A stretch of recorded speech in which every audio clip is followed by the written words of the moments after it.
Welcome back everyone, hope you are well. So guys, in this video let's check out this beautiful Bulova Devil Diver. Just quickly before we start with the review, if you like this channel and like my videos, please subscribe to the channel and help in keeping this channel alive on YouTube. So this is the reference number of the watch we have here with us today. From the price point of view, this watch retails for $1,199 if you are in Australia. If you're in the US, I believe the retail price is $750. For what I paid for it, I paid $499 for this watch. That's $499 Australian, and I'm absolutely wrapped with the amount of discount that I managed to get on this watch. Just for the fact that I've now decided to retain this watch in my collection. This watch has absolutely grown on me over the last month or so that I've had this, and it has seen a lot of wrist time over this time as well. So I'm absolutely going to keep this in the collection, despite its one major big flaw, which we will talk about a bit later on in the video. I really like the case size as well. This case measures at 41 millimeters across, and it's a really good fit for people with small to medium sized wrists. I've got a 7-inch wrist. I'll give you a wrist shot a bit later on. It's a great watch for small to medium sized wrists, and it wears more like a 39 to 40 millimeter case than its true size of 41.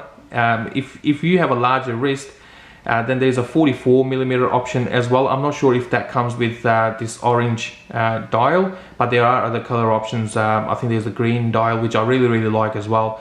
Then there's a black dial. I think there's a blue option as well. The lug to lug distance on this watch is 45 millimeters, and as you can see, that case, that stainless steel case, does curve down a fair bit. Again, that helps in keeping the watch compact on your wrist and gives you kind of a reduced profile when you're wearing this watch. The case thickness is 14.8 millimeters, and a fair bit of that comes from this box style double domed sapphire crystal on the top. If we leave that sapphire crystal out, then the case thickness is about 12.1 millimeters, so really manageable. The lug width is a bit of an odd one on this watch. I don't know why Bulova decided to go for the 19 millimeter lug width. I think a 20 millimeter lug width would have done really nicely on this watch, especially if you don't like this rubber strap, this fitted rubber strap from Bulova. If you like your rubber straps to be a bit on the soft side, then you may not like this rubber strap, because it is a bit on the stiffer side. It's a bit harder than what I like in my rubber straps. The quality is okay. I mean, there is some texture on the top, then there is some texture on the back of this rubber strap as well. You got Bulova there. We have two loose keepers. The tang buckle is signed with Bulova signature there. So the quality is not too bad. It is thick. It is fairly thick as well. It's just the stiffness and how hard it is. It is a bit harder for my liking now. As I said, I've had this watch for about a month, and I was hoping for this strap to give in a little bit, to get a bit softer. It hasn't happened yet. I'll give it a bit more time to see if that happens in the near future. Otherwise, I'll need to I'll start looking for other options. The case is all stainless steel, and it is all mainly polished all around, including the lugs on the top. The only brushed part that I could find was this space underneath this coin edge bezel. Has the brush finish, but apart from that, everything else is polished. We have a screw down crown at 3 o'clock. So this watch has 200 meters of water resistance, and we do have a screw down case back as well, so definitely helps in achieving that diver classification. This is ISO certified as well. So yeah, screw down crown, and I made a reference of that Devil Diver earlier. You can see that 666 printed on the dial. And the dial has to be the best asset of this watch anyway. I don't think my camera is doing justice to how rich, how deep this orange is. And I've tried a few different angles to see if I can find a better angle to give you an idea. So I think if I face it down a little bit, you can see how deep this orange is. But I'll put a photo in my thumbnail of the video where you can see the richness of this orange.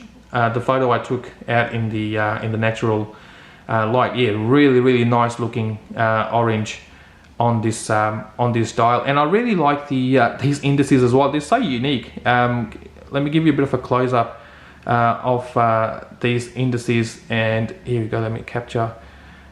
You can see they sit in their own sort of little case. I mean, how cool is that? That is absolutely fantastic. So unique from the dial point of view, and the indices as well. We have the minute track that runs on the inside of those indices. The hands have loom, the indices have loom as well, and there is a pip loom on that triangle on the bezel. We have the date complication at 3 o'clock with a screw down crown, as I mentioned earlier, and there is a Cyclops as well, which is applied on the inside. Again, as you can see, it is not on the outside as you will commonly see on most watches. It is applied on the inside. The magnification on this Cyclops is not that extreme though. It does its job. I mean, when you see the date without it and when you see the date with the magnification, you can see it does make a difference, but it is definitely lighter than some of the other Cyclops that I've come across, but it is definitely there. The hands, again, the hands are a little bit shorter for my liking, especially the hour hand. I mean, they could only go so far with the minute and the seconds hand, because we have those indices which stick out a fair bit. So these hands would have interfered with those indices, but I think they could have gone a bit longer with this hour hand. We do have Bulova applied underneath the 12 o'clock marker, and then we have oceanographer printed underneath the Bulova sign, and that word is a bit of a tongue twister for me. Automatic snorkel, again, that 666 feet reference. The bezel has a really nice click function to it. This is a unidirectional 120 click bezel, and you can hear, yeah, really nice. Aligns really well as well. There's no problems with the alignment. There's a marginal back play, but not too bad at all. Let's do the loom check as well. Let me kill the lights in the room. There you go. The loom is the loom is decent, no complaints there. It is not the richest of looms that I've seen, but it does the job. It doesn't fade away that quickly, so it is lasting for a fair amount of time. So yeah, the loom is fine, no problems with the loom. We have the so as I said earlier, we got the pip loom on the bezel, and we have the lollipop loom on the seconds hand as well, so you can keep a track of that seconds hand while it is sweeping away. Yeah, the quality of the loom is fine, no problems with the quality of the loom. Let me turn the lights back on.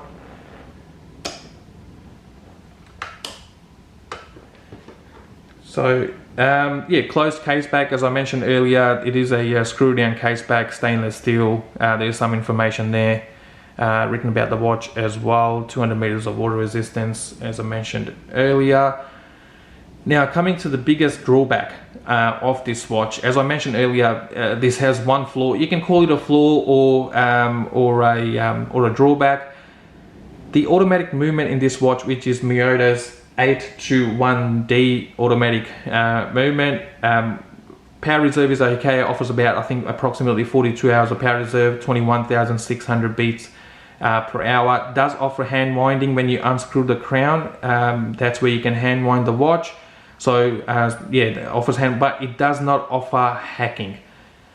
And in my opinion, when Bulova was thinking of putting a price tag of more than $1,000 in Australia and even $750 in the US, I think having an automatic movement with hacking would have made sense.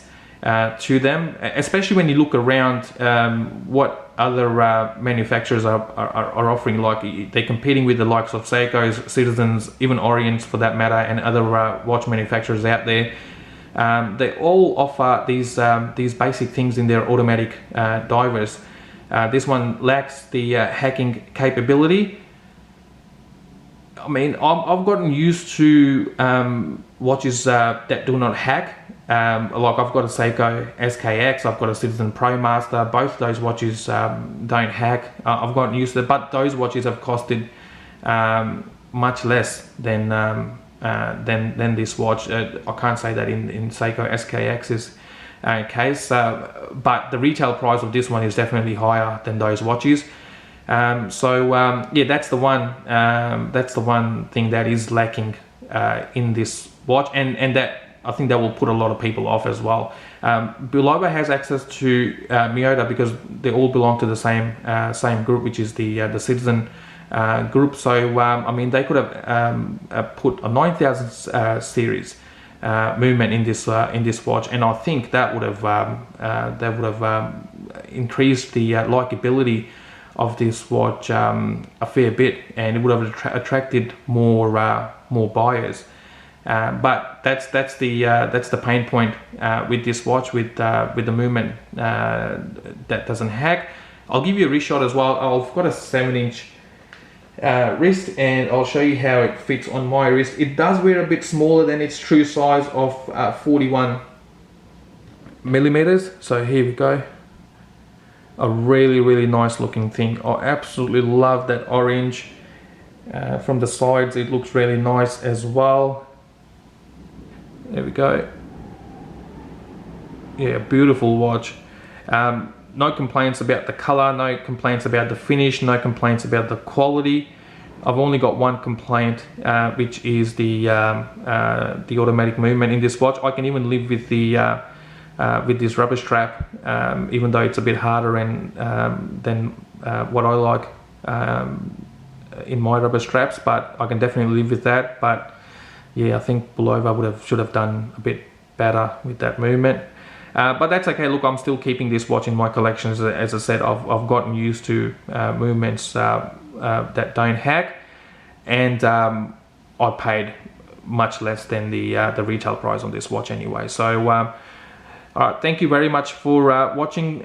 This concludes our review of this Bulova. I'll see you with my next video shortly. Until then, stay safe and look after one another. Thank you.